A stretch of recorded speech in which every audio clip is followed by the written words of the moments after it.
Assalamualaikum warahmatullahi wabarakatuh. Bismillahirrahmanirrahim. Innal hamdalillah nahmaduhu wa nasta'inuhu wa nastaghfiruh wa na'udzu billahi min shururi anfusina wa sayyiati a'malina. Man yahdihillahu fala mudilla lahu ومن يضلل فلا هادي له وأشهد أن لا إله إلا الله وحده لا شريك له وأشهد أن محمدا عبده ورسوله.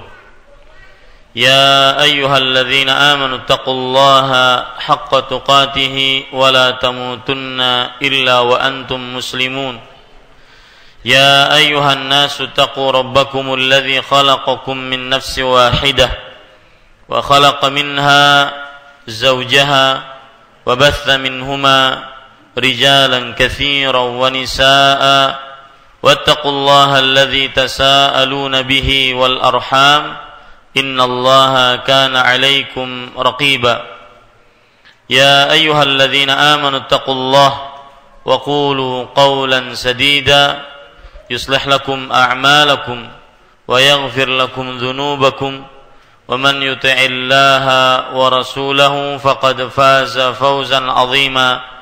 أما بعد فإن أصدق الحديث كتاب الله وخير الهدي هدي محمد صلى الله عليه وعلى آله وسلم وشر الأمور محدثاتها وكل محدثة بدعة وكل بدعة ضلالة وكل ضلالة في النار.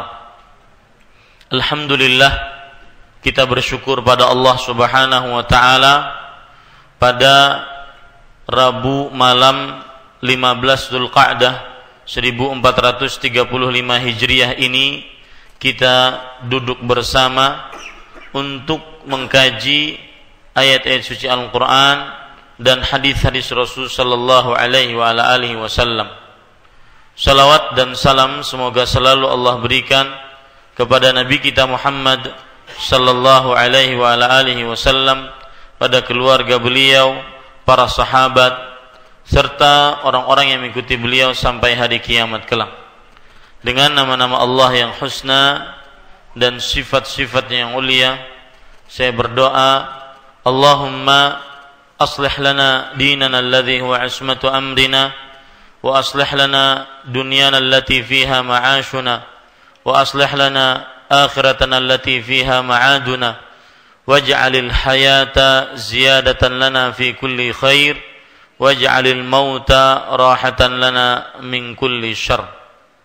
Wahai Allah, perbaikilah urusan agama kami yang merupakan perisai diri kami, dan perbaikilah urusan dunia kami yang di dalamnya tempat tinggal kami, dan perbaikilah urusan akhirat kami yang di dalamnya tempat kembali kami, dan jadikanlah kehidupan sebagai tambahan bagi kami dalam setiap amal kebaikan, dan jadikanlah kematian sebagai peristirahatan bagi kami dari setiap keburukan. Allahumma amin. Bapak Ibu, saudara-saudari yang dimuliakan oleh Allah Subhanahu wa taala, malam ini kita memulai kajian Islam intensif tentang tuntunan praktis dan syar'i berkurban. Dan insyaallah taala setiap malam, kalau seandainya saya tidak ada kegiatan di luar selama buku ini belum habis, maka mengingat kesempatan-kesempatan yang ada tinggal sedikit, kita akan tetap membaca ini. Jadi seluruh kajian-kajian rutin kita yang selama ini kita kerjakan seperti Bulughul Maram, kemudian Kitabut Tauhid, untuk 2 mingguan ini kita pending dulu demi tercapainya ilmu sebelum kita berkurban. Bapak, Ibu, saudara-saudari yang dimuliakan oleh Allah Subhanahu wa taala, pada kesempatan kali ini kita membaca sebuah buku tulisan dari Abu Muhammad Ibnu Saleh bin Hasbullah, tuntunan praktis dan syar'i berkurban. Insyaallah buku yang kita baca ini di dalamnya terdapat dalil-dalil dari Al-Quran dan sunnah-sunnah Rasul Sallallahu Alaihi Wasallam. Dan cara kita adalah membacanya, dan kita akan menerangkan apabila sesuatu yang tidak terlalu jelas, maka kita akan terangkan. Bab yang pertama, hikmah, keutamaan dan pensyariatan kurban. Di sini ada 3 poin yang beliau sebutkan: hikmah kurban, keutamaan berkurban, dan pensyariatan berkurban. Hikmah artinya sesuatu pelajaran yang bisa diambil dari berkurban. Sesuatu pelajaran yang bisa diambil dari berkurban atau tujuan berkurban, yang kita ambilkan tujuan-tujuan tersebut dari dalil Al-Quran dan Sunnah Rasul Sallallahu Alaihi Wasallam. Adapun keutamaan adalah keutamaan berkurban. Orang yang berkurban dia mendapatkan apa? Dari ganjaran-ganjaran pahala. Itu maksud dari keutamaan. Adapun pensyariatan yang kita bahas nanti adalah dalil-dalil dari berkurban.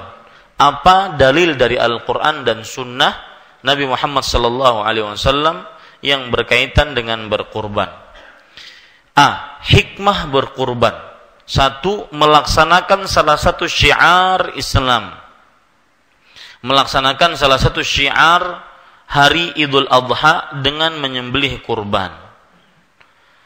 Wajib bagi kita untuk mengagungkan dan menghormati syiar ini. Berdasarkan firman Allah Subhanahu wa taala, "Dzalika wa man yu'azzim sya'airallah fa innaha min taqwal qulub." Demikianlah perintah Allah. Dan barang siapa mengagungkan syiar-syiar Allah, maka sesungguhnya itu timbul dari ketakwaan hati. Di sini penulis mengatakan bahwa berkurban adalah syiarnya sesuatu yang hebohnya di hari Idul Adha. Sesuatu yang sangat luar biasanya di hari Idul Adha adalah berkurban. Sebagaimana yang disebutkan dalam ayat ini, surat Al-Hajj ayat 32. Ya, ini hikmah yang pertama. Dan apabila kita mengagungkan syiar-syiar yang dibuat oleh Allah Subhanahu wa taala, maka ini termasuk ketakwaan hati. Ini termasuk jenis ketakwaan yang ada di dalam hati kita. Juga berdasarkan firman Allah Subhanahu wa taala, "Wa man yu'azzim hurumatillah fahuwa khairul lahu 'inda rabbih." Barang siapa yang mengagungkan apa yang terhormat di sisi Allah, maka itu lebih baik baginya di sisi Rabb-Nya. Ini menunjukkan juga pengagungan syiar terhadap syariat Allah Subhanahu wa taala, apapun bentuk syariat tersebut. Dan 2 dalil yang disebutkan oleh penulis di sini adalah 2 dalil menunjukkan tentang pengagungan syiar Allah Subhanahu wa taala. Ya, 2 dalil yang menunjukkan tentang pengagungan syiar Allah Subhanahu wa taala. Bapak Ibu saudara-saudari yang dimuliakan oleh Allah Subhanahu wa taala, bukan 2 dalil yang menyebutkan tentang bahwa kurban adalah syiar Idul Adha. Tetapi coba perhatikan di sini, penulis hanya menyebutkan siapa yang mengagungkan syiar Allah. Dan Idul Adha adalah syiar Allah. Idul Adha adalah apa? Syiar Allah Subhanahu wa taala. Karena nanti kita akan baca bahwasanya dia adalah kebiasaan-kebiasaan dari para nabi. Di antaranya Nabi siapa? Nabi Ibrahim alaihissalam. Yaitu ketika Nabi Ibrahim alaihissalam bermimpi, dan mimpinya seorang nabi adalah wahyu, diperintahkan untuk menyembelih anaknya. Kemudian diganti Ismail yang ingin disembelih tersebut diganti oleh Allah dengan seekor kambing. Nah, ini menunjukkan bahwasanya kurban adalah syiar Islam, syiar yang dibuat oleh Allah Subhanahu wa taala, sehingga kita semestinya mengagungkannya. Dan barang siapa yang mengagungkannya, maka tadi dalilnya sudah kita baca. mengagungkan ketetapan Allah Subhanahu wa taala, syiar-syiar Allah Subhanahu wa taala, dan apa-apa yang terhormat di sisi Allah taala memiliki pahala yang besar. Lihat di sini ya, yang mengagungkan syiar Allah akan dapat pahala yang besar. Termasuk bentuk pengagungan tersebut adalah dengan menyukai pelaksanaannya, merasakan status kehambaan di hadapan Allah Subhanahu wa taala ketika melakukannya, tidak mempersulit atau meremehkan syiar-syiar tersebut. Sekali lagi, dua ayat yang disebutkan oleh penulis di sini hanya berbicara tentang mengagungkan syiar Allah. Tidak menyebutkan dalil, penulis tidak menyebutkan dalil bahwa Idul Adha syiarnya adalah apa? Kurban. Nanti kita akan dapati dalil-dalil lain yang menunjukkan syiarnya Idul Adha adalah berkurban. Di antaranya Allah Subhanahu wa taala berfirman, "Fashalli li rabbika wanhar." Salatlah untuk Rabbmu dan sembelihlah. Para ulama tafsir kebanyakan pada kata salatlah untuk Rabbmu ini salat Idul Adha. Ya. Ini ulama tafsir menyebutkan bahwasanya salatlah untuk Rabbmu sebagaimana disebutkan dalam surah Al-Kautsar ayat 2 menunjukkan menafsiri bahwa itu adalah salat Idul Adha. Kita lanjutkan. Hikmah yang kedua adalah taqarrub, yaitu mendekatkan diri kepada Allah. Dengan berkurban tersebut berarti kita sedang apa? Sedang mendekatkan diri, sedang beribadah kepada Allah Subhanahu wa taala. Allah Subhanahu wa taala berfirman, "Fashalli li rabbika wanhar." Maka laksanakanlah salat karena Rabbmu dan berkurbanlah sebagai ibadah dan mendekatkan diri kepada Allah. Surat Al-Kautsar ayat 2. Ini hikmah yang kedua. Berarti kurban itu ibadah. Bukan hanya sekedar membeli sapi, membeli kambing, kemudian disembelih, tidak. Tetapi di dalamnya ada hikmah, yaitu mendekatkan diri kepada Allah Subhanahu wa taala. Tetapi bukan berarti Allah Subhanahu wa taala memerlukan darah dari sapi atau kambing atau onta tersebut, atau memerlukan daging dari sapi, kambing atau onta tersebut, tetapi memerlukan ketakwaan. Orang yang berkurban menunjukkan dia sedang bertakwa kepada Allah, mendekatkan diri kepada Allah Subhanahu wa taala. Ini hikmah yang kedua. Hikmah yang ketiga, menyembelih kurban merupakan syiar agama dan merupakan satu ibadah yang disyariatkan dalam setiap agama. Lihat, ini hikmah tujuan dari berkurban, bahwasanya kurban itu adalah salah satu syariat yang disyariatkan dalam setiap agama. Dari mulai agama Yahudi, Nasrani, kemudian Islam, semuanya disyariatkan untuk berkurban. Perhatikan dalam surah Al-Hajj ayat 34. Allah Ta'ala berfirman, وَلِكُلِّ أُمَّةٍ جَعَلْنَا مَنْسَكًا لِيَذْكُرُوا اسْمَ اللَّهِ عَلَى مَا رَزَقَهُم مِّن بَهِيمَةِ الْأَنْعَامِ. Dan setiap umat memiliki telah kami syariatkan penyembelihan kurban agar mereka menyebut nama Allah atas rezeki yang dikaruniakan Allah kepada mereka berupa hewan ternak. Mansak, ya, itu adalah penyembelihan hewan kurban. Di dalam ayat disebutkan, lihat ayatnya baik-baik di halaman 7, walikulli ummatin ja'alna mansakan. Mansakan itu diambil dari kata-kata nusuk. Ya. Mansakan diambilkan dari kata apa? Nusuk. Nusukun. Diambil dari kata-kata apa? Nusuk. Ya, yang artinya adalah zabhun. Yang artinya sembelihan. Sengaja saya tulis biar tahu ayat yang kita ingin maksudkan. Jadi setiap umat, ya, telah kami syariatkan penyembelihan kurban. Ini hikmah berkurban berarti adalah mengagungkan syiar setiap agama yang pernah dibawa oleh para nabi alaihi wassalatu wassalam. Dari mulai Nabi Ibrahim, Nabi Musa, Nabi Isa, Nabi Muhammad sallallahu alaihi wa alihi wasallam. Kemudian kita lanjutkan membaca. Hal ini merupakan sunnah yang dilakukan oleh Nabi Ibrahim, bapaknya para nabi. imamnya orang-orang yang bertauhid, sebagai tebusan bagi anaknya Nabi Ismail alaihissalam. Yaitu disebutkan oleh Allah di sini di dalam ayat tentang bagaimana yang memulai berkurban adalah Nabi Ibrahim. Jadi kalau boleh kita jadikan footnote, berkurban berarti mencontoh atau mensori tauladani Nabi Ibrahim, bapaknya para nabi. Disebutkan dalam surat As-Saffat dari mulai ayat yang ke-99 sampai ayat yang ke-106. Ya. Ini Bapak Ibu saudara-saudari yang dimuliakan oleh Allah. Kemudian Nabi Muhammad SAW mengikutinya dan menjadikannya sebagai sunnahnya. Sampai turun kepada Nabi Muhammad SAW sunnah tersebut dikerjakan oleh Rasul SAW.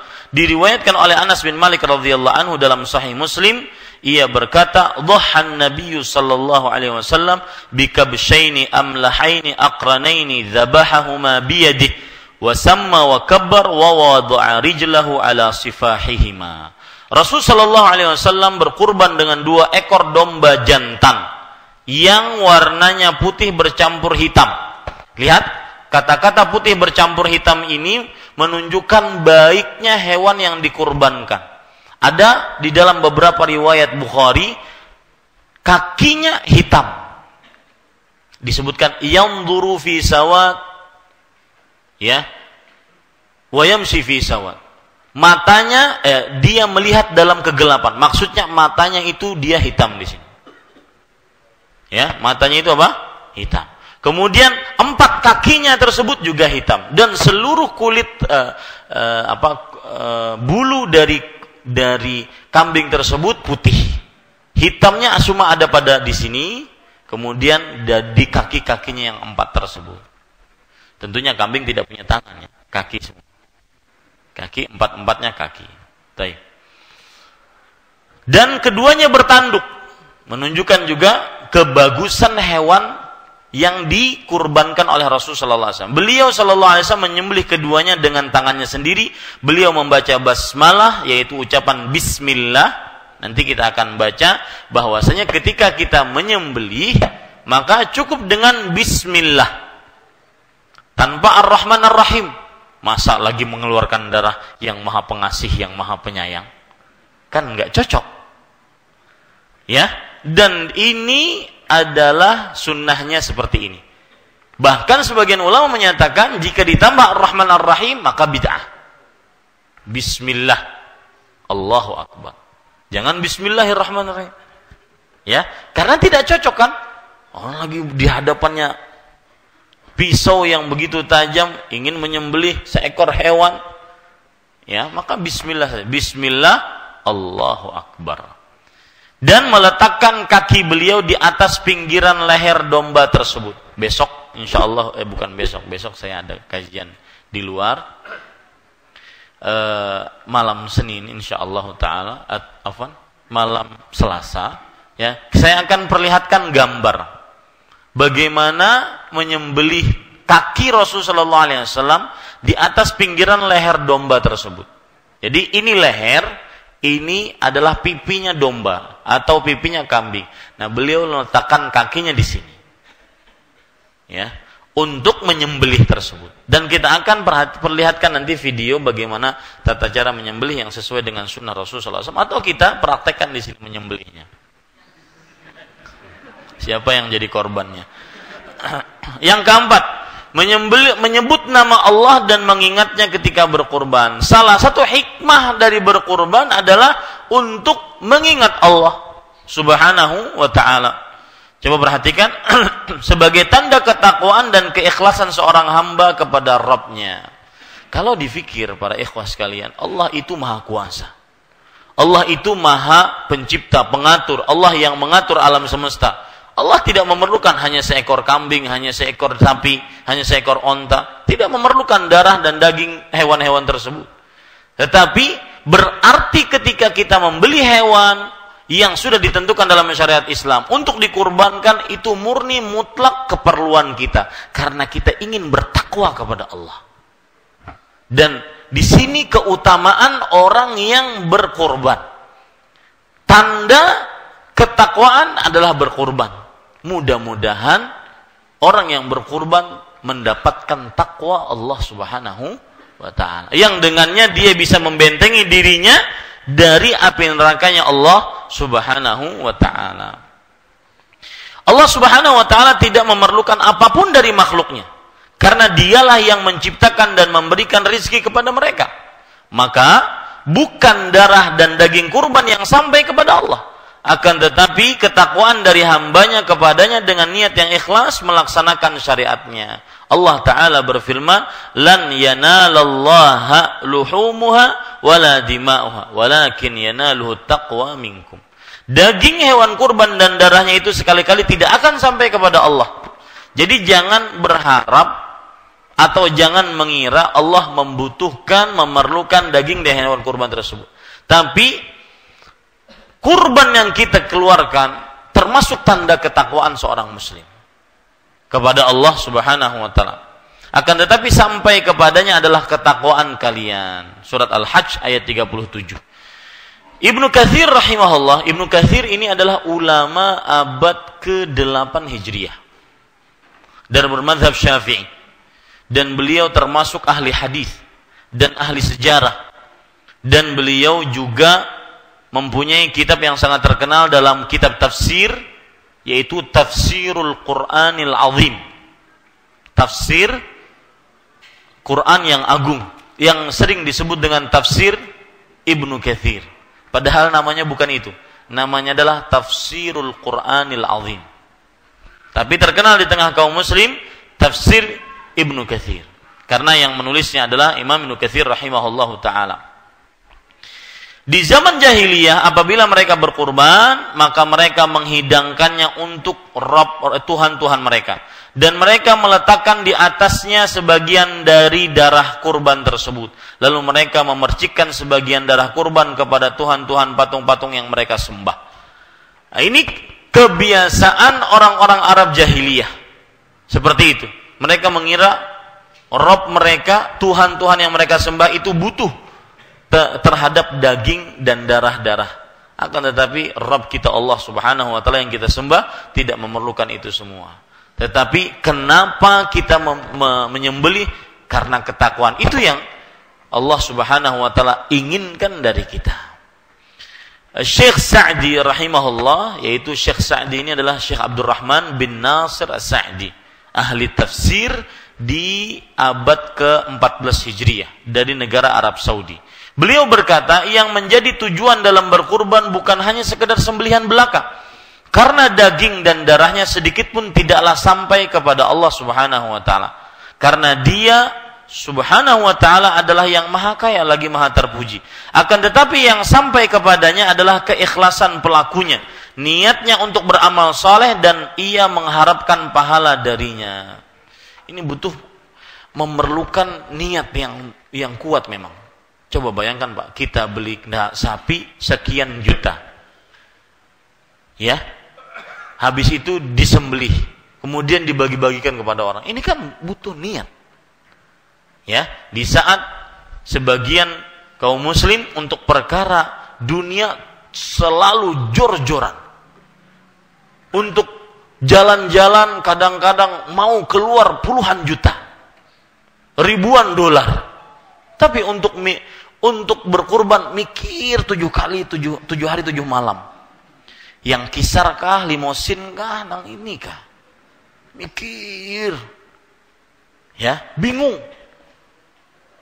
Umpat di Masjid Imam Syafi'i kah, di As-Salam kah, di An-Nur kah? Di An-Nur pilihannya lebih murah. Misalkan lu enggak ada menyinggung Masjid An-Nur lah. Contoh, di Masjid Fulani lebih murah. Untuk ibadah selalu yang inginnya ecek-ecek. Kenapa sih?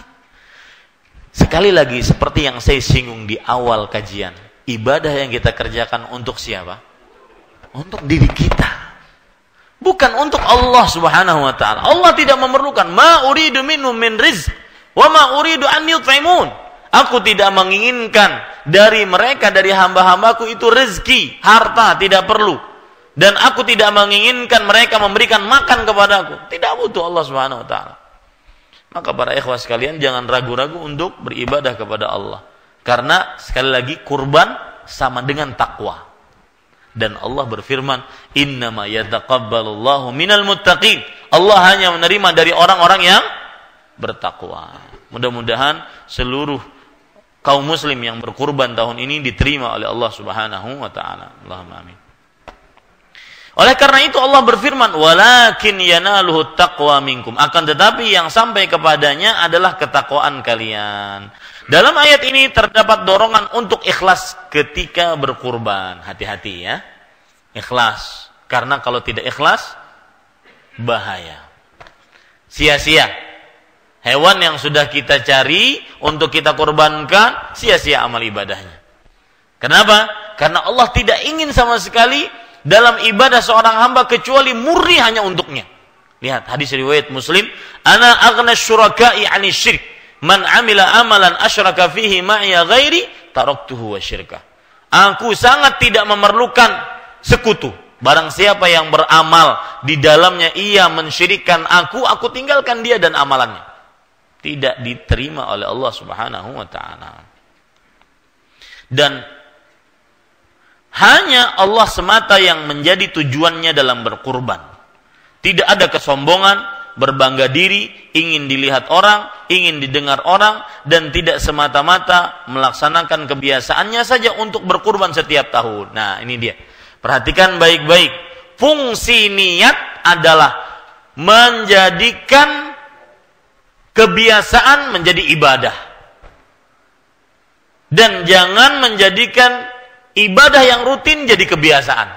Itu fungsi niat. Ketika mungkin orang mendengar hayya 'alas shalah, hayya 'alal falah, dia ambil air wudu, kemudian pergi ke masjid. Tetapi dia kerjakan seperti itu rutin. Dalam artian hanya sebatas kebiasaan. Tidak ada nilai ibadah di dalam hatinya. Maka tidak manfaat yang sangat besar di dalam hatinya tentang sholat yang dia kerjakan tadi. Begitu juga orang yang kebiasaan mungkin berkurban setiap tahunnya, pokoknya saya tahun ini berkurban, tahun depan berkurban, setiap tahun berkurban menjadi kebiasaan. Tidak, jangan seperti itu. Letakkan niat ketika kita berkurban, agar ibadah tersebut tidak menjadi apa? Kebiasaan. Dan agar ibadah tersebut benar-benar meresap di dalam hati kita. Indah rasanya uang yang kita belikan sapi atau kambing atau onta, ya, kemudian kita sembelihkan karena Allah.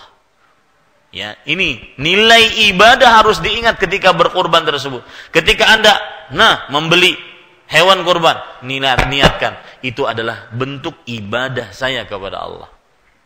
Tidak ingin dipuji, tidak ingin disanjung, dan juga bukan kebiasaan rutin, tetapi memang dalam bentuk ibadah kepada Allah Subhanahu wa taala. Kemudian di halaman ke-10, demikian pula setiap amal hendaklah disertai keikhlasan dan ketakwaan. Tanpa hal itu maka ibadah-ibadah tersebut bagaikan kulit tanpa biji atau bagaikan tubuh tanpa nyawa. Ingat ya, Syekh Abdul Muhsin Al-Abbad, ahli hadis di abad ini yang masih hidup, beliau adalah guru besar di Masjid Nabawi. Beliau mengatakan di dalam penjelasan beliau tentang ikhlas. Perkataan beliau, perhatikan. Al-ikhlas bimanzilatir ruh fil badan wa manzilatil asas fil bunyan. Ikhlas itu kedudukannya terhadap amal ibadah seperti kedudukan nyawa terhadap badan. Kalau nyawa tidak punya kalau badan tidak punya nyawa, apa? Mati. Kalau bangunan tidak punya pondasi, apa? Tidak akan ada bangunannya aslan. Ya. Dari pertama sudah tidak ada bangunan karena tidak ada pondasinya. Bukan hanya sekedar runtuh, tidak ada bangunannya aslan. Maka begitulah amal yang tidak ikhlas dalam setiap amal ibadah kita. Perhatikan itu baik-baik. Makanya Imam Ibnu Qayyim rahimahullah mengatakan, jika kamu ingin mengerjakan sesuatu, maka tanyakan dua hal pada dirimu. Lima fa'alta wa kaifa fa'alta. Jika Anda ingin beramal ibadah apapun jenisnya, berkurbankah, berhaji, berumrahkah, baca Qur'ankah, salatkah, apapun, tanyakan dua hal. Lima fa'alta wa kaifa fa'alta. Untuk apa kamu kerjakan dan bagaimana kamu mengerjakannya? Untuk apa kamu kerjakan itu demi menata hati kita. Untuk siapa kita kerjakan? Untuk Allah kah atau untuk manusia kah? Untuk ibadah kah, untuk pujian kah? Yang kedua yaitu bagaimana kamu kerjakan? Apakah ibadah tersebut sesuai dengan petunjuk Rasul sallallahu alaihi wasallam? Khusus masalah berkurban, Allah bahkan menyebutkan di dalam Al-Qur'an agar diikhlaskan hanya karena Allah. Coba perhatikan. Penulis mengatakan, keikhlasan dan mendekatkan diri kepada Allah dalam berkurban juga sebagai wujud pengamalan firman Allah Ta'ala, Qul inna salati wa nusuki wa mahyaya wa mamati lillahi rabbil alamin, la syarika lahu wa bidzalika umirtu wa ana awwalul muslimin. Katakanlah, sesungguhnya salatku, ibadah kurbanku, hidup dan matiku hanyalah untuk Allah, Rabb semesta alam. Tiada sekutu baginya, dan demikian itulah yang diperintahkan kepadaku, dan aku adalah orang yang pertama-tama menyerahkan diri kepada Allah. Quran surat Al-An'am ayat 162 sampai 163. Ini menunjukkan sekali lagi perkara niat. Perhatikan bapak-bapak, ya, sayang duit. Apalagi kan kita beli kurban itu bukan sekali dua kali. Terutama panitia-panitia kurban, niatkan ikhlas karena Allah. Ya, bulang-bulik marabahan, pelihari mencari hewan kurban. Ternyata tidak ikhlas. Maka hati-hati. Sia-sia. Ya, sia-sia. Betul sia-sia. Tidak akan diterima oleh Allah Subhanahu wa taala. Ini para ikhwas sekalian. Yang kelima, memberikan kelapangan kepada keluarga di hari raya. Hikmah dari berkurban adalah memberikan daging kepada kaum muslim yang mungkin jarang-jarang memakan daging. Ya, jarang-jarang memakan daging sapi atau daging kambing ataupun daging onta. Maka ini hikmah daripada berkurban, yaitu memberikan kelapangan kepada kaum muslim, terutama orang-orang yang disempitkan rezekinya oleh Allah Subhanahu wa taala. Karena disunahkan untuk memakan sebagiannya dan sekaligus menebar kebaikan dan kebahagiaan kepada kaum miskin dengan membagikan sebagiannya kepada mereka. Juga untuk mempererat persahabatan dengan yang lainnya dengan memberikan sebagian dagingnya sebagai hadiah meskipun ia kaya. Nanti kita akan pelajari hewan yang disembelih, hewan kurban yang disembelih, dagingnya tersebut dibagi menjadi 3. Sepertiga untuk dimakan, sepertiga untuk disimpan, sepertiga untuk diberikan hadiah kepada kaum muslim. Ya. Nah, ini termasuk daripada yang kita bisa berbagi kepada kaum muslim dalam perihal berkurban. Dan ini hikmah kurban. Ya. Ini hikmah kurban. Yang keenam, bersyukur kepada Allah Subhanahu wa taala atas limpahan kenikmatan berupa kelapangan rezeki sehingga ia dapat berkurban, juga mensyukuri nikmatnya. Termasuk hikmah dari berkurban adalah bersyukur atas nikmat Allah Subhanahu wa taala. Bersyukur atas nikmat Allah Subhanahu wa taala. Karena dengan dilimpahkannya rezeki kita, akhirnya kita membeli hewan kurban, kemudian kita berkurban. Ini sekitar beberapa hikmah yang disebutkan oleh para ulama tentang hikmah dari berkurban. Mungkin bisa diadzankan dulu. Nah, ya. Bapak, Ibu, saudara-saudari yang dimuliakan oleh Allah Subhanahu wa taala, sebelum saya membaca B, pensyariatan kurban, saya ingin kembali kepada nomor 5 di halaman 10. Memberikan kelapangan kepada keluarga di hari raya. Ini ada beberapa dalil. Di antaranya misalkan hadis yang diriwayatkan oleh Imam Bukhari dan Muslim dari Anas bin Malik radhiyallahu anhu, Nabi Muhammad sallallahu alaihi wasallam bersabda, "Man dzabaha qabla shalah falyu'id."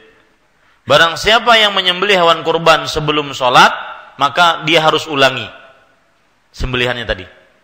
Faqala rajulun, maka ada orang yang bertanya, "Hadza yaumun yushtaha fihi al-lahmu." wa dzakara hanatan min jiranihi fa ka'anna Rasulullah sallallahu alaihi wasallam ma'adzarahu. Wahai Rasulullah, ada orang berkata, wahai Rasulullah, ini adalah hari orang-orang senang makan daging. Lihat. Kemudian beliau menyebutkan tetangga-tetangga yang mereka itu miskin, disempitkan rezekinya dan jarang makan daging. Dalil ini atau hadis ini menunjukkan tentang bahwa salah satu hikmah dari berkurban adalah memberikan kelapangan kepada kaum muslim.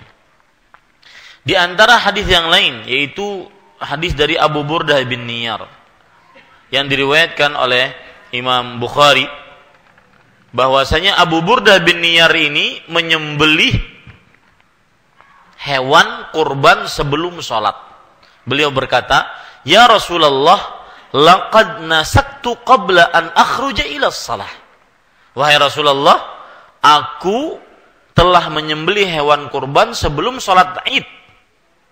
Sholat Id apa di sini? Idul Adha.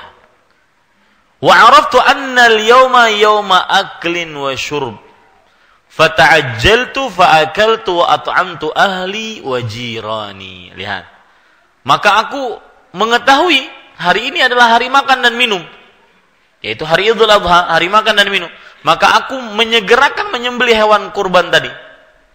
Lalu aku makan dan aku berikan makan kepada keluargaku dan tetangga-tetanggaku. Nah, ini juga menunjukkan bahwa memang hikmah dari berkurban adalah apa? Memberikan kelapangan kepada kaum muslim yang lain. Ini Bapak, Ibu, saudara-saudari yang dimuliakan oleh Allah Subhanahu wa taala. Baik, kita lanjutkan bab pensyariatan kurban. Perhatikan baik-baik. Kurban disyariatkan bagi kaum muslim berdasarkan dalil dari Al-Qur'an dan sunnah berbagai asar. Asar itu artinya adalah perkataan sahabat. Kalau hadis kan perkataan Nabi. Asar adalah perkataan sahabat. Dan kesepakatan kaum muslimin, tidak ada yang menentangnya. Artinya tidak ada yang menentangnya, tidak ada seorang pun yang menyelisih dalam hal ini. Bahwasanya kurban disyariatkan. Tidak ada para ulama yang bertentangan dalam hal ini. Maka kalau ada yang ini saya pernah ngisi judul kajian dengan judul standar kesesatan dalam Islam. Mudah Pak. Bahwasanya kita ingin mengetahui, mengidentifikasi ini sesat atau tidak, itu mudah. Apa yang disepakati oleh kaum muslim kemudian dia tidak setuju atau dia menyelisihinya, pasti sesat. Pasti sesat. Ya. Seperti misalkan di zaman sekarang yang lagi heboh-hebohnya nikah beda agama. Itu dari mulai Nabi Muhammad SAW sampai kurun para sahabat terakhir, sampai tabi'in, sampai tabi'ut tabi'in, beda nikah agama sepakat, tidak ada yang mereka membolehkan. Para ulama sepakat bahwasanya muslimah tidak boleh menikah dengan lelaki kafir. Ini sepakat. 4 dari mulai 14 abad yang lalu. Jika ada di zaman sekarang, itu curut. Saya benci sekali manusia seperti ini. Yang mereka mengatakan bahwasanya boleh nikah beda agama antara muslimah dengan kafir, sebagaimana laki-laki muslim boleh menikah lelaki wanita-wanita ahlul kitab, maka ini pasti sesat. Pasti apa? Sesat. Jadi standar kesesatan itu mudah, yaitu apabila ada dari mulai zaman dahulu 14 abad yang lalu para sahabat Nabi radhiyallahu anhum sepakat dan tidak ada perbedaan pendapat satupun di antara mereka, maka pada saat itu yang menyelisihinya pasti sesat. Contoh kaum Syiah Rafidhah. Kaum muslim dari dahulu menyatakan Al-Qur'an itu sempurna, dia menyatakan Al-Qur'an kurang, sesat. Contoh yang lain, Aisyah dari dahulu, seluruh kaum muslim bahkan sampai di tanah Indonesia yang menjadi namanya berubah jadi Siti Aisyah. Yang Aisyah jadi Siti Aisyah. Karena kata-kata Siti itu berasal dari kata Sayyidati, yang kalau disebutkan dalam cepat Siti, akhirnya masuk ke Indonesia jadi Siti. Ya, itu Aisyah dari zaman dahulu 14 abad yang lalu radhiyallahu anha. Beliau istri Nabi, dan Nabi Muhammad SAW meninggal dalam keadaan di pangkuannya Aisyah. Yang menyelisih ini pasti sesat. Paham? Seperti itu kesesatan. Itu seperti itu standar kesesatan. Nah, ini saya jelaskan, tidak ada yang menentangnya. Kurban itu disepakati oleh seluruh kaum muslim karena berdasarkan Al-Qur'an dan Sunnah dan juga perkataan para sahabat Nabi radhiyallahu anhu. Kalau ada, terutama orang-orang liberal ini yang mereka benar-benar munafik, ya. Di zaman sekarang kalau ingin melihat orang munafik itu orang liberal. Ya. Rasulullah SAW tidak sekedar mendorong kaum muslimin dengan kata-kata, akan tetapi beliau mencontohkannya dengan perbuatan dan mempersaksikannya di hadapan banyak orang dengan tujuan agar syariat ini diketahui dan menyebar kepada seluruh kaum muslimin. Oleh karena itulah maka beliau SAW tidak pernah menyembelih kurban kecuali di musalla, tanah lapang di tempat diselenggarakannya salat Id, tidak di masjid. Perhatikan baik-baik Bapak Ibu saudara-saudari, sunnah berkurban terkumpul di dalamnya 3 sunnah. Ya. Qaul, ucapan Rasulullah ada tentang berkurban. Kemudian fi'il, perbuatan Rasulullah ada dicontohkan oleh Rasulullah berkurban. Kemudian takrir, penetapan. Ketika saya menjelaskan ini menunjukkan kuatnya syariat berkurban. Jadi syariat berkurban dilihat dari 3 sisi. Dari ucapan Rasulullah ada, dari apa lagi? Perbuatan Rasulullah juga ada, beliau menyembelih langsung. Yang ketiga apa? Persetujuan Rasulullah SAW ketika ada para sahabatnya yang berkurban, beliau setujui. Dan termasuk sunnah Rasulullah SAW melakukan sholat Id dan menyembelih kurban di tanah lapang. Ya, menyembelih kurban dan juga sholat Id di tanah lapang, tidak di masjid. Imam Bukhari rahimahullah taala menamai satu bab dalam kitab sahihnya Al-Adha wal Manhar bil Musalla. Sholat Idul Adha dan menyembelih kurban diadakan di musalla. Musalla bukan langgar di sini. Ya. Kalau dilanggar mati. Musalla di sini adalah lapangan. Bahasa Arab, musalla itu adalah lapangan. Dan termasuk sunnah Rasul sallallahu alaihi wasallam untuk salat Idul Adha tidak di masjid. Dari mana kita lihat penekanan salat Idul Adha dan salat Idul Fitri tidak di masjid?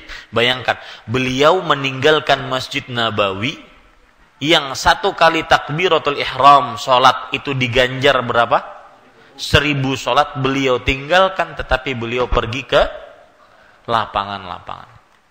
Begitu juga diikuti oleh para sahabatnya, Abu Bakar As-Siddiq, Umar bin Khattab, Utsman bin Affan, Ali bin Abi Thalib. Makanya di samping-samping sisi Masjid Nabawi itu ada Masjid Ali, Masjid Abu Bakar, Masjid Utsman, Dzulnurain, Masjid Umar. Itu salah satunya, bukan berarti Abu Bakar, Umar, Utsman, Ali menandingi Masjid Nabawi, tidak.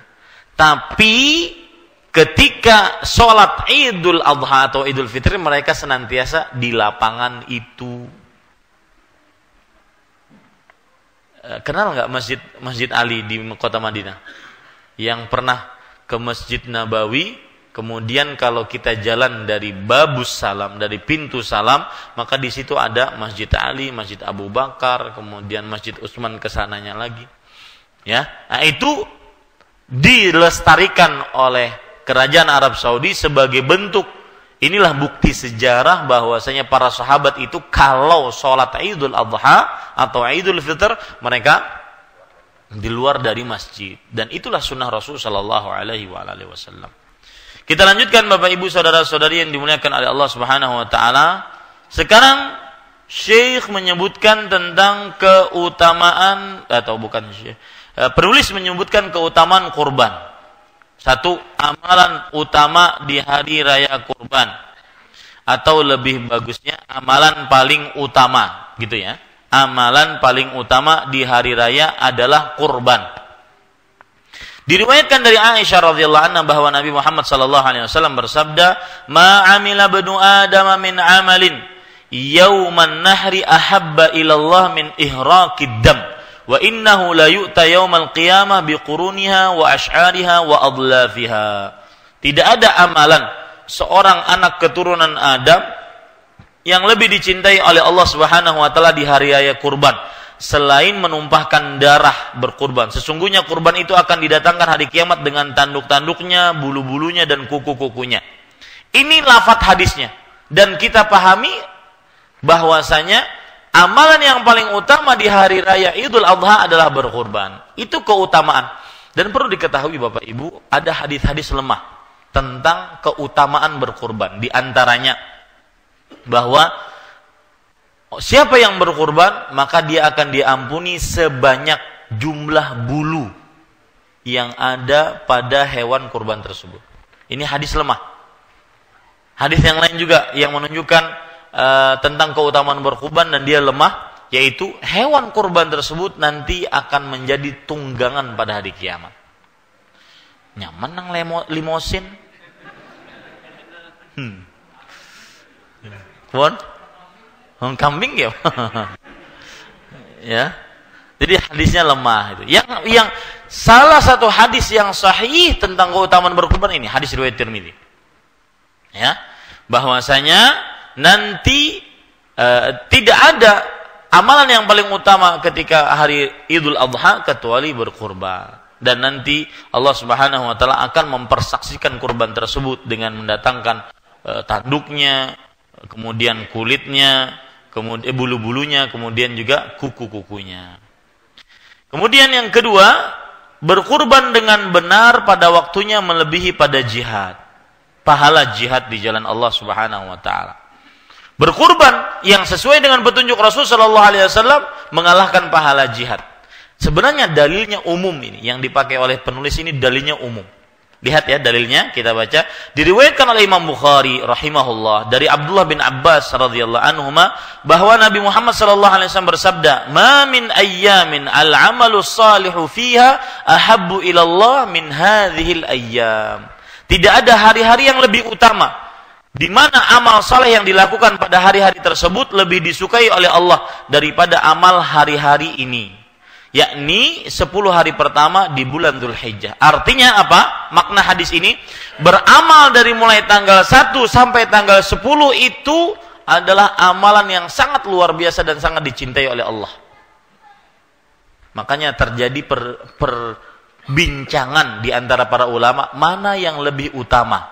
Beramal 10 hari pertama di bulan Dzulhijjah dengan 10 hari terakhir di bulan Ramadan. Jawaban yang diambil oleh ulama-ulama peneliti di anjuran Syekhul Islam Ibnu Taimiyah rahimahullah, jawaban yang pertengahan. Beramal 10 hari pertama di siang hari dari bulan Dzulhijjah lebih utama dibandingkan beramal 10 hari pertama dari bulan Ramadan. Dari bulan Ramadan. Kemudian beramal ibadah di malam terakhir 10 hari terakhir bulan Ramadan lebih utama dibandingkan beribadah 10 malam terakhir di bulan Dzulhijjah. Terus seperti itu. Ya. Baik, para ikhwah sekalian. Jadi sebenarnya dalil yang dibawakan oleh penulis ini adalah umum. Termasuk ke amal soleh adalah apa?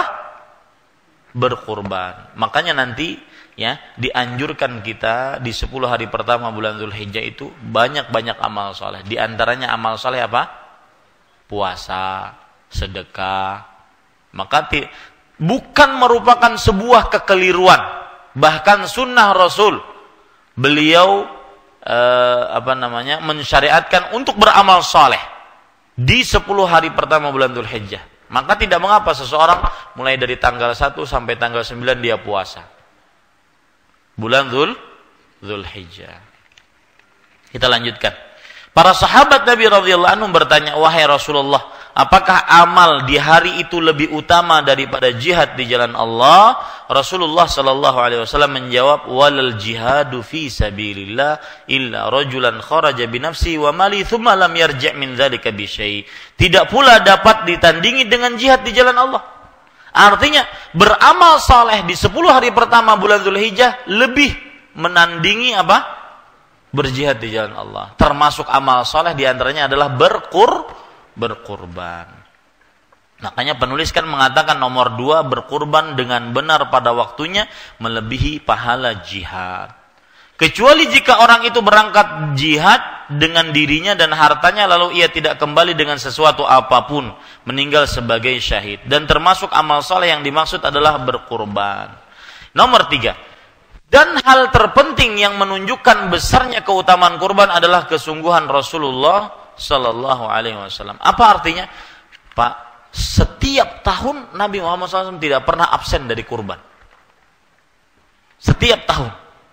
Maka sebagian ulama diantaranya ulama-ulama di zaman sekarang, Imam Ibnu Baz rahimahullah, salah satu ketua majelis ulama besar terdahulu yang sudah meninggal di kerajaan Arab Saudi, mengatakan, "Na'am, boleh, yustahab, bahkan dianjurkan untuk berhutang jika dia ada alat untuk bayar." Jadi misalkan bulan ini pas untuk keperluan yang lain yang sudah dia gunakan, akhirnya dia tidak bisa beli hewan kurban. Tapi bulan depan nih dia ada uangnya, maka dia boleh untuk berhutang. Ya, na'am yustahab kata Syekh. Iya, dianjurkan. Maka ini sisa 9. Habis dah. Sisa 9 lagi, ya. Mudah-mudahan malam ini habis insyaallah. Hal ini tercemin dari sabda-sabda Nabi Muhammad SAW maupun perbuatannya.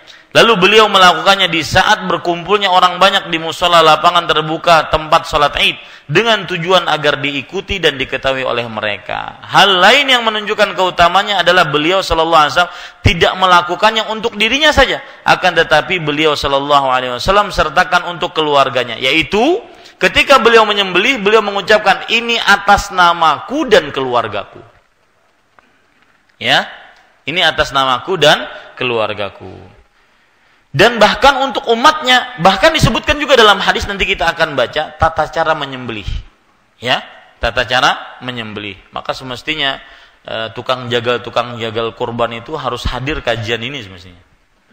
Ya, biar tahu yang sesuai dengan sunnah Rasul sallallahu alaihi wasallam seperti bagaimana. Karena beliau menyebutkan juga wa an ummati, dan atas umatku. Wa an man lam yudhahi min ummati, hadisnya seperti itu, dan atas orang-orang yang belum berkurban dari umatku.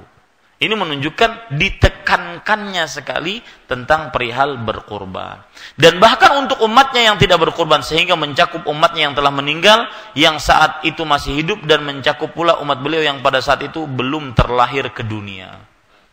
Nah, ini berarti termasuk kita di dalamnya, umat Rasulullah sallallahu alaihi wasallam. Kita salat Isya dulu.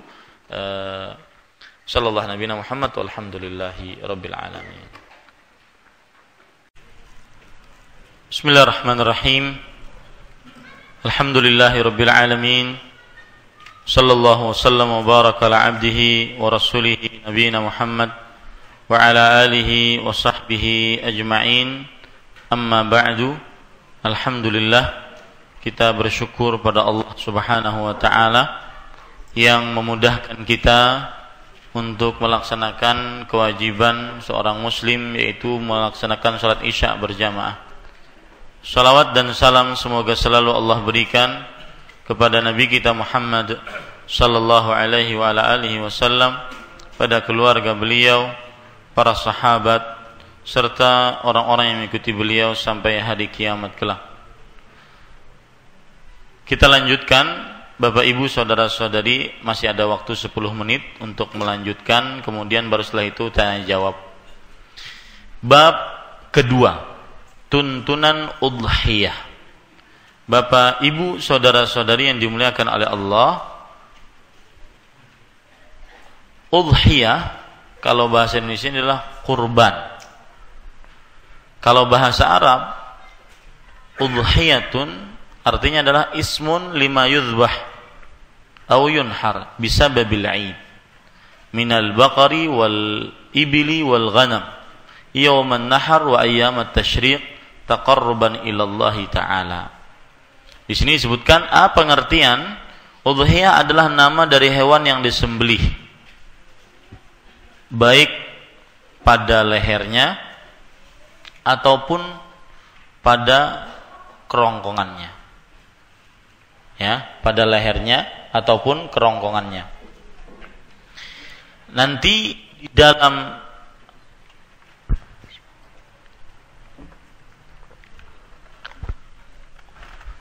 di dalam hewan onta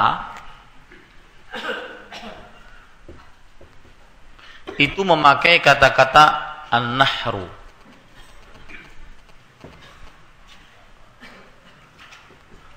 Dalam bahasa Indonesia menyembelih juga, menyembelih onta. Tapi untuk sapi, kambing atau sapi maka memakai kata-kata az-zabhu. Allah berfirman dalam surah Al-Kautsar, "Fashalli li rabbika wanhar." Wanhar. Memakai kata-kata nahar. Berarti itu maksudnya adalah onta. Kalau kita perhatikan, nanti kita akan perlihatkan video-videonya. Onta, ya, ini kepala onta dan ini lehernya. Di mana disembelihnya? Di sinikah atau di sinikah? Kalau kita yang menyembelih di sini pakai tangga dulu, ya, keburu ditendang sama ontanya. Maka di sini, ini yang disebut dengan nahar. Kalau kita ini leher, ini nahar, tenggorokan. Ya. Sedangkan untuk kambing dan sapi itu apa? Zabah. Zabah itu adalah di lehernya tadi. Nah, itu bedanya bahasa Arab yang sangat kaya. Nahrun untuk onta, zabah untuk kambing, sapi, ayam dan semisalnya. Baik. Kita lanjutkan. Di sini disebutkan udhiyah adalah nama dari hewan yang disembelih berupa onta, sapi, dan kambing atau domba di hari raya Idul Adha dan 3 hari tasyrik, dan tidak boleh keluar dari 3 hewan ini. Ya, kalau bapak punya bebek itik 1000 itik, aku hendak berkorban dengan 1000 itik, ini tidak sah karena ini sudah jenisnya sudah ditentukan oleh syariat, yaitu dari jenis bahimatul an'am. Jenis bahimah itu adalah hewan an'am, hewan ternak yang berkaki 4 dan dia adalah unta, sapi dan kambing. Di hari raya Idul Adha atau 3 hari tasyrik. Hari tasyrik itu tanggal 11, 12, 13 Zulhijjah, setelah hari raya Idul Adha. Dengan meniatkan diri, mendekatkan diri kepada Allah Subhanahu wa ta'ala. Dinamai udhiyah wallahu a'lam karena waktu yang paling utama untuk menyembelihnya adalah di waktu duha. Ya, di waktu duha. Di hari nahar, hari Idul Adha. Kenapa disebut udhiyah? Karena menyembelihnya yang paling yang paling bagus di waktu duha. Makanya para ikhwah sekalian yang dirahmati oleh Allah, untuk sholat Idul Adha ya kita dahulukan daripada sholat Idul Fitr. Sholat Idul Fitr agak terlambat, agak belakang. Tapi Idul Adha didahulukan untuk bersegera menyembelih karena masuk waktu duha. Kita lanjutkan. Hukumnya yaitu hukum berkurban. Udhiyah disyariatkan berdasarkan Al-Quran, Sunnah dan Ijma. Kalau kata-kata Sunnah itu berarti hadis dalam ini, ya, hadis. Dan Ijma artinya kesepakatan umat, kesepakatan kaum muslim. Dalam Al-Quran Allah Subhanahu Wa Taala berfirman, Fasalli li rabbika wanhar, dan sembelihlah untuk Rabbmu dan salatlah untuk Rabbmu dan sembelihlah. Para ulama tafsir menyatakan bahwa sembelihlah di sini adalah sembelih hewan kurban pada hari Idul Adha. Tidak disebutkan oleh penulis di sini. Dasarnya menurut sunnah adalah hadis Rasulullah SAW, yaitu dari Anas bin Malik. Beliau bercerita Rasulullah SAW berkurban dengan 2 ekor domba jantan. Ya, kabsun itu 2 ekor domba jantan. Kabsun itu adalah domba jantan. Domba itu disebut dengan kabs, sedangkan kambing disebut dengan ghanam. Ada lagi istilah namanya jadza'ah. Jadza'atun minadh dha'n. Dha'n itu adalah juga domba. Ya, jadza'atun minadh dha'n. Kalau seandainya kita tidak mendapati kambing yang berumur 1 tahun yang sudah keluar giginya, maka pada saat itu silakan cari domba yang berumur 6 bulan. Nah, itu boleh.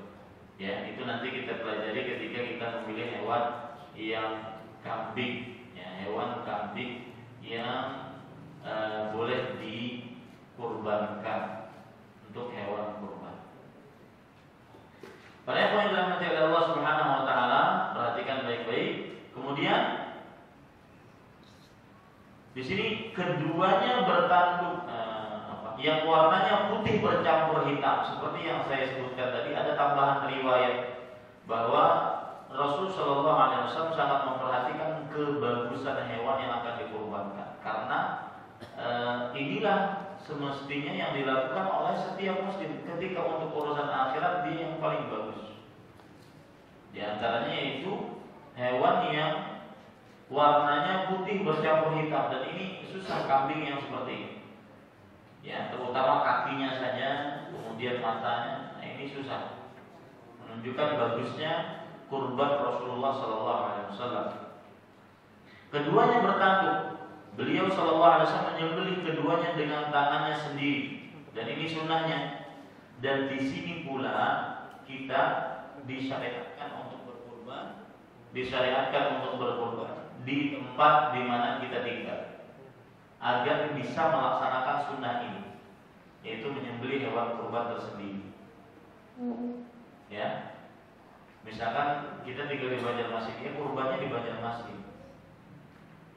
Ya, memang boleh dipindah misalkan ke Balambay atau di Tanjung atau ke kota-kota lain, boleh kalau diperlukan. Tetapi agar sunnah ini terlaksana, menyembelih dengan tangan sendiri, maka ya ini termasuk sunnah Rasul, maka berkurban tempat di mana kita tinggal, meskipun diperbolehkan untuk dipindahkan jika diperlukan.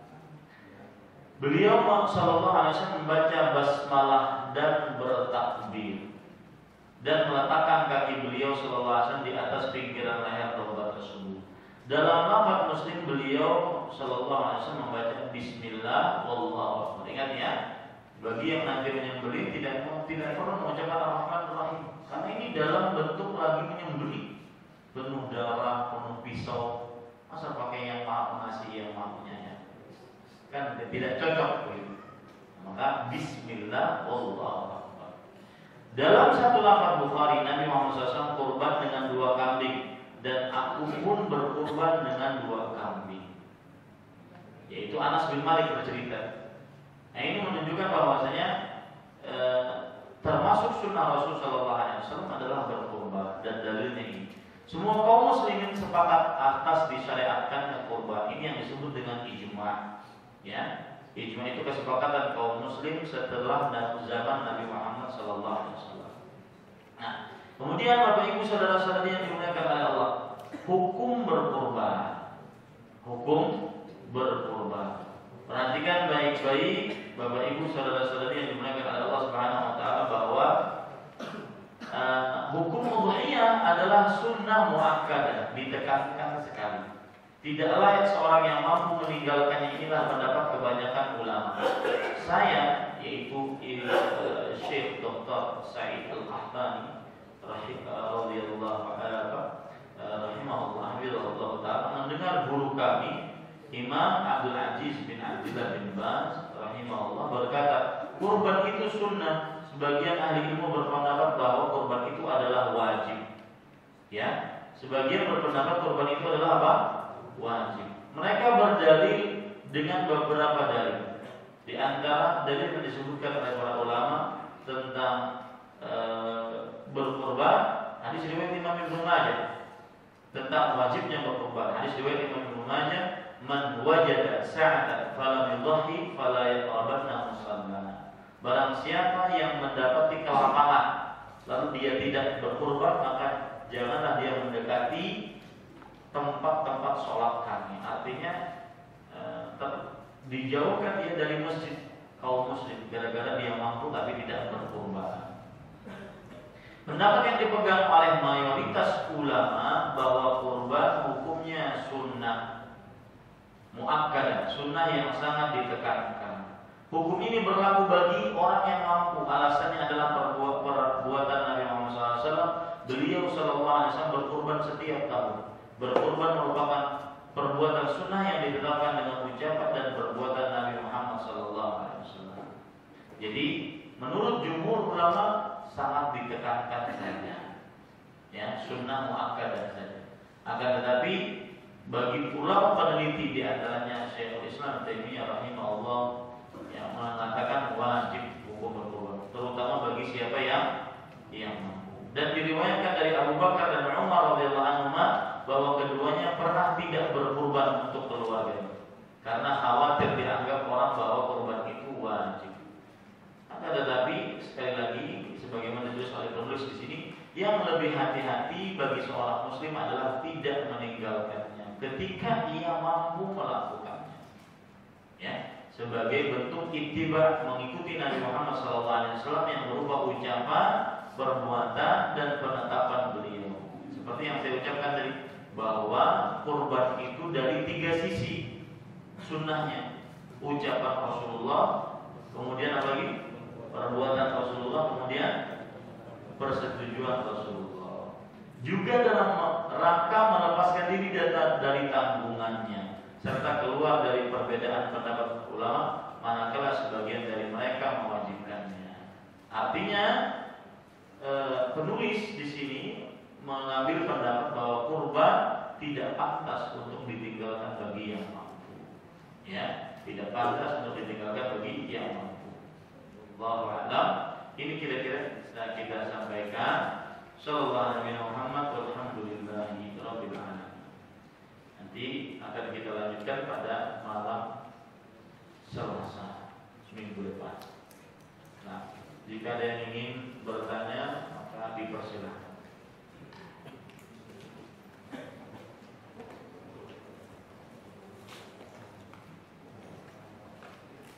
Diharapkan malam Selasa membawa buku sakunya ini jangan sampai ditinggal, ya, karena kita membaca dan menjelaskan hukum-hukum yang berkaitan dengan berkorban ini. Nah, saya ingin bertanya, silakan kalau di belakang.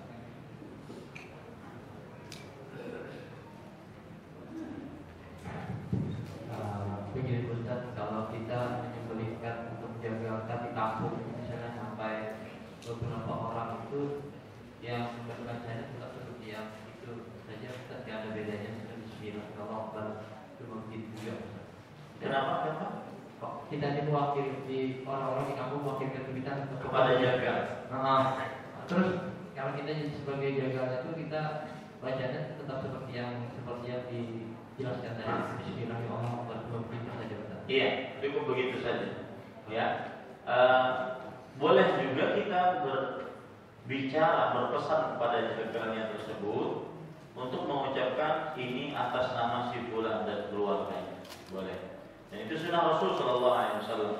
Ya, jadi si jaganya menyebutkan, misalkan sapi ini atas nama si fulan dan keluarganya si fulan dan keluarganya 7 orang tersebut. Nah, itu kalau lagi yang menyembelihnya adalah jaga. Kalau seandainya kita sendiri, kita sunnahnya, maka kita ucapkan Bismillah Allahu Akbar ini atas namaku dan keluargaku. Tidak mengapa pakai bahasa Indonesia. Bahasa Arabnya ada anni wa abdi. Nah, yang lain. Assalamualaikum Ustaz. Waalaikumsalam. Mungkin ini apa jawabannya apa ya Pak? Tentang kita Tentang jalan.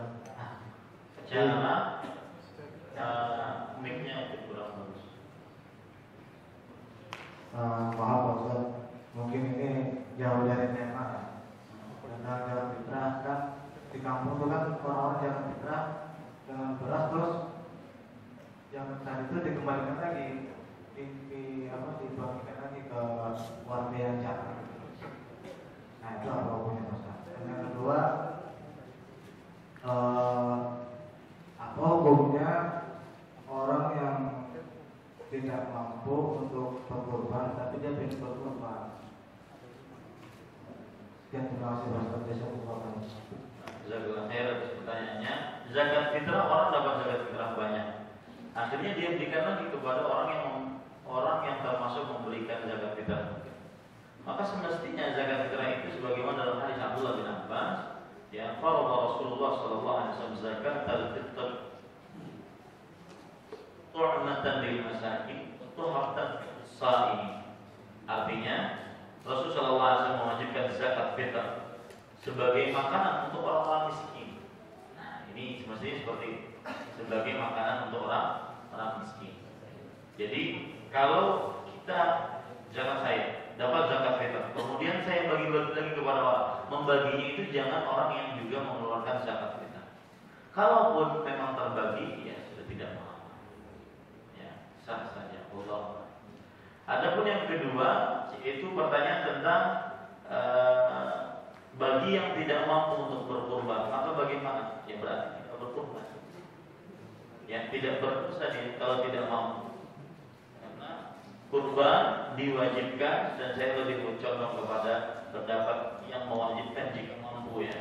Jika dia mampu maka diwajibkan bagi yang mampu saja. Adapun yang tidak mampu maka tidak wajib.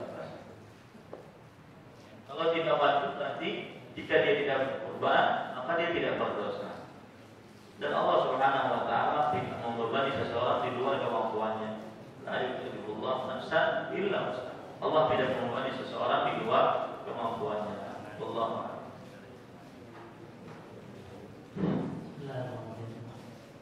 Kita mengenai larangan berkorban, larangan bagi yang berkorban itu yang diperbolehkan untuk memotong rambut atau memotong kuku. Apakah itu waktunya dimulai sejak 1 Zulhijjah atau beberapa hari mendekatnya tepat? Ya. Dan apakah kalau kita mereka itu lupa memotong kuku itu tak katakan, apakah pahala kurban itu berkurang atau gugur? Ya. Bagus pertanyaannya.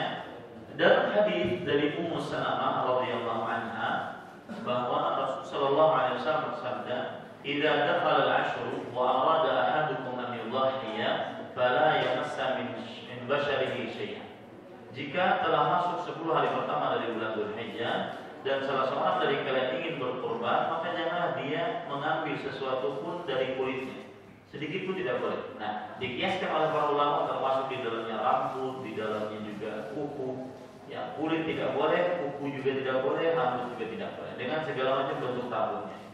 Nah, kapan itu dimulai? Lihat hadisnya. Idza dakhala al-'ashr, jika telah masuk 10 hari pertama.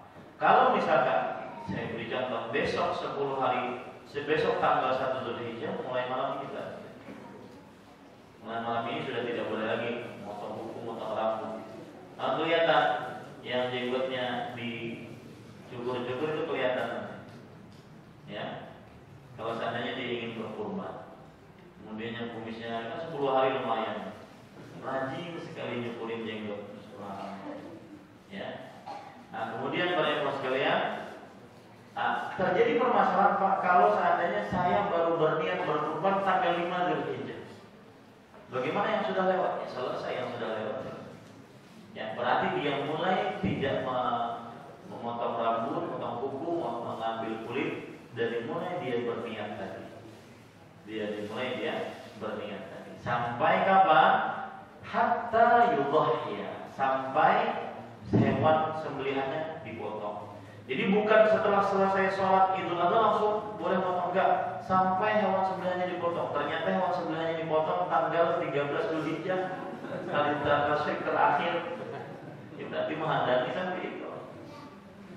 Ya, menghadangi sampai itu. Nah, kenapa?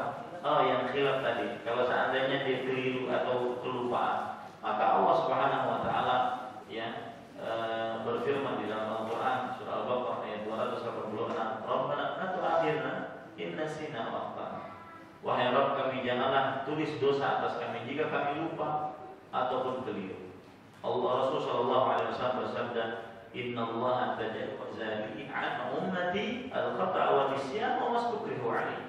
Sesungguhnya Allah Subhanahu wa taala memaafkan atasku untukku atas umatku kesalahan, kelupaan dan yang dipaksa atas mereka. Kalau lupa tidak lupa. Ya. Nah, kalau seandainya pun tidak lupa, ya dia sengaja karena mungkin tidak suka kuku panjang ataupun tidak suka bulu ketiaknya panjang, dia sengaja. Apakah ini sudah potong kuku ini terjadi kurban atau tidak? Tidak, tetap berkurban. Ya, tetap berkurban. Dan dia bertobat kepada Allah, semoga diampuni dosa-dosanya karena telah melanggar sebuah larangan Rasulullah SAW. Tidak ada hubungan antara kesempurnaan kurbannya, pahala yang besar dari kurbannya, tidak ada.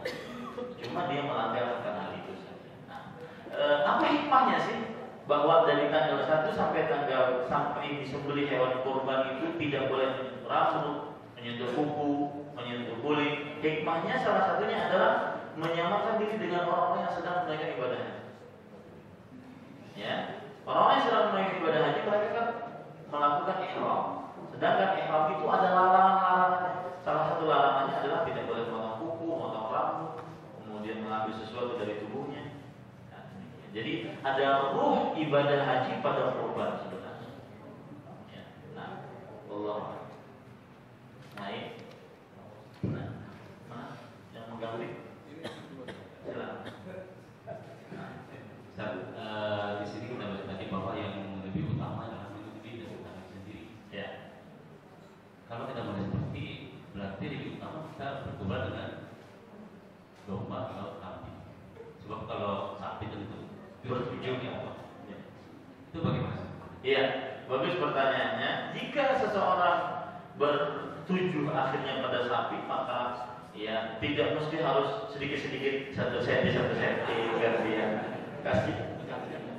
Ya tidak. Akan tetapi sunnahnya seperti itu. Yang berkurban baik dengan sapi ataupun dengan kambing, maka dia menyembelih diri sendiri. Kalau diwakilkan pun tidak dipermasalahkan. Jadi bukan berarti kalau kita sunnahnya lebih utama menyembelih di akhirnya kita berkurban harus kambing, maka tidak bisa. Ya, Allah. Assalamualaikum warahmatullahi wabarakatuh. Ustaz, apakah yang termasuk bid'ah bila kita membagikan daging kurban tapi sudah kita masak terlebih dahulu? Nah, kemudian yang kedua, di luar tema ada pertanyaan dari teman di Pontianak. Kakaknya mau melahirkan tapi sudah diperkirakan beberapa jam lagi, cuma sudah ada keluar sedikit-sedikit. Adakah masih diwajibkan sholat baginya? Ya. Bagus pertanyaan pertama, yaitu tentang apakah termasuk perbuatan bid'ah membagikan daging tetapi daging sudah dimasak? Maka tidak, bahkan ini termasuk kebaikan seorang muslim kepada muslim lainnya. Ya. Cuma bermasalah nanti mungkin sebagian tidak suka tongseng. Sebagian sukanya kambing dibakar, sate kambing, ya. Maka tidak mengapa, dan bukan termasuk perkara yang menjadi tuntunan adalah dibagikan. Entah dibagikan dengan daging saja ataupun daging yang sudah dimasak. Karena tidak ada tuntunan di sana. Dan ketika tidak ada tuntunan, maka kita berbuat sebaik mungkin kepada kaum muslim. Misalkan kita beri ya kepada orang yang membutuhkan. kita beri kepada orang yang membutuhkan. Ternyata orang tersebut tidak punya kompor, tidak punya minyak, dengan apa dia makan? Maka ini susah bagi mereka. Jadi diperbolehkan saja. Bahkan pada saat tertentu dia termasuk yang utama. Allah, karena lebih bermanfaat untuk kaum muslim. Adapun masalah darah yang keluar sebelum melahirkan, maka jika memang keluarnya diperkirakan HPL ya, hari atau PHL, hari perakiraan lahir itu HPL, hari perakiraan lahirnya. Kalau misalkan hari perakiraan lahirnya itu memang hari itu, kemudian beberapa jam sebelumnya dia sudah keluar darah, maka dia termasuk orang yang sudah nifas, karena itu bawaan dari darah nifas. Kalau sudah dihukumi sebagai wanita yang nifas, maka pada saat itu dia sudah masuk kepada hukum-hukum wanita yang nifas. Tidak boleh sholat, tidak boleh puasa, dan yang semisalnya dari hukum-hukum wanita nifas. Allah. Nah, Assalamualaikum warahmatullahi wabarakatuh. Ustaz yang dirahmati Allah, kebiasaan di masyarakat kita menyembelih kurban itu kadang-kadang kepalanya dibawa oleh yang tukang jaga, satu itu. Yang kedua, kulitnya dijual. Nah, ini bagaimana Ustaz? ya, ini nanti kita bahas ya ketika kita membahas hal-hal yang berkaitan dengan daging kurban. Maka perlu diketahui bahwa tidak boleh mengambil upah dari penjagalan hewan, tetapi boleh kaum muslim memberi kepada jagal tersebut, dagingnya kah, kepalanya kah, ya, buntutnya kah, disop buntut, tidak. Tapi sebagai upah tidak boleh, dan itu haram. Nanti ada hadis-hadis yang berkenaan dengan itu. Nah, yang kedua yaitu daging kurban dijual, maka tidak diperbolehkan untuk daging kurban dijual. Kalau seandainya yang berkurban itu dia yang menjual. Tapi kalau seandainya saya dapat daging kurban banyak, kemudian saya setelah itu saking banyaknya maka saya jual, tidak mengapa, karena ini sudah hak milik saya. Saya diberi orang daging kurban banyak, kemudian saya terlalu banyak, maka saya jual. Adapun menjual kulit, Allahu a'lam, ini tidak diperbolehkan menjual kulit, karena seluruh hewan kurban tersebut ya diberikan kepada kaum muslim dan dimanfaatkan oleh kaum muslim. Ya. Wallahu.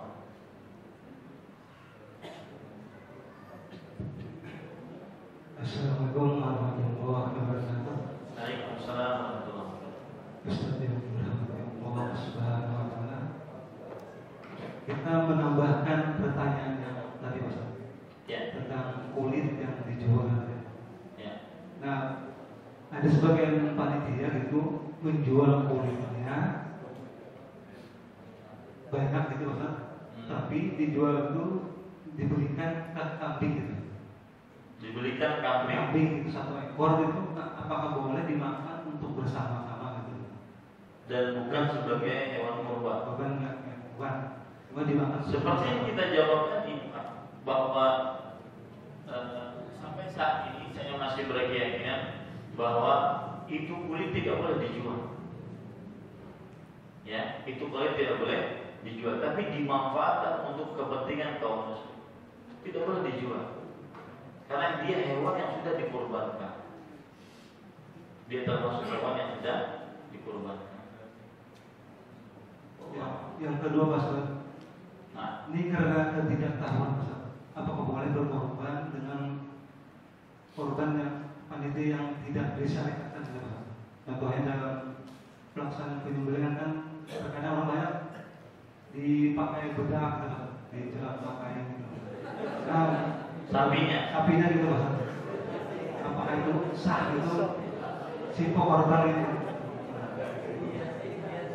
Iya sih gitu.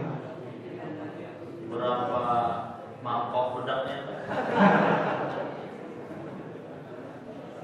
Dan juga Ustaz, kita pernah dengar juga daging korban itu si korban itu tidak menerima Ustaz.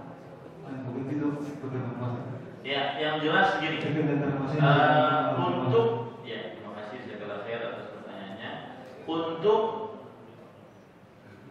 hewan yang sudah dikurbankan, maka kita berdoa kepada Allah mudah-mudahan diterima oleh Allah Subhanahu wa taala. Adapun yang sudah yang akan datang, maka setiap yang berbau sesuatu yang mengada-ngada dalam agama Islam dan pelaksanaannya di situ kita bisa memilih yang sesuai dengan sunnah Rasulullah SAW, maka usahakan jangan sampai kita berkurban di tempat-tempat yang tidak ada contohnya dari Rasulullah SAW.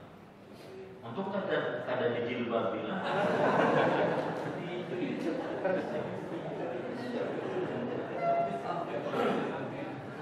Nah, ya yang lain silakan.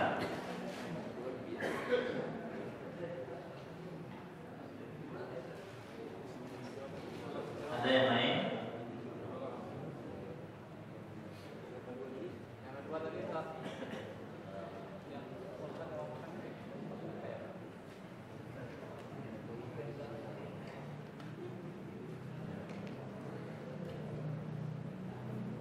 Ya, perhatikan ya, saya bacakan fatwa hukum menjual daging kurban.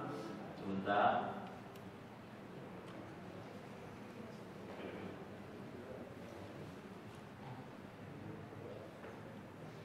Ma hukmu jildul udhiyah? Hal yuhtafadhu bihi al-mudahhi aw yatasaddaqu bihi wa hal yajuz tasadduq bi thamanihi badalan min at-tasadduq bihi wa jazakumullahu khairan. Fas-sahih min aqwali ahli al-'ilm annahu la yajuzu bay' jildil udhiyah wa la ghairihi min ajza'iha la bima yantafi'u bihi fil bay' wa la bi ghairihi walau an yahdiyahu أو يتصدق به أو ينتفع به وهذا مذهب مالك والشافعي وأحمد وإسحاق وغيرهم. Artinya pendapat yang benar dari pendapat para ulama bahwa tidak diperbolehkan untuk menjual kulit hewan kurban atau yang selainnya dari badan-badannya.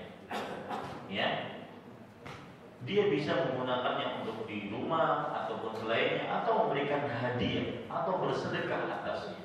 Dan ini pendapatnya Imam Malik, Imam Syafi'i, Imam Ahmad, dan lainnya. Ya, jadi tidak diperbolehkan untuk menjual karena dia termasuk hewan yang sudah dikurbankan. Nah,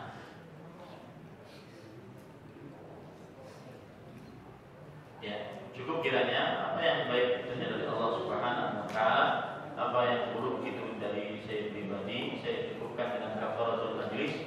Subhanallah bihamdika, asyhadu an la ilaha illa anta astaghfiruka wa atubu ilaik. Wassallallahu alaihi wa sallam.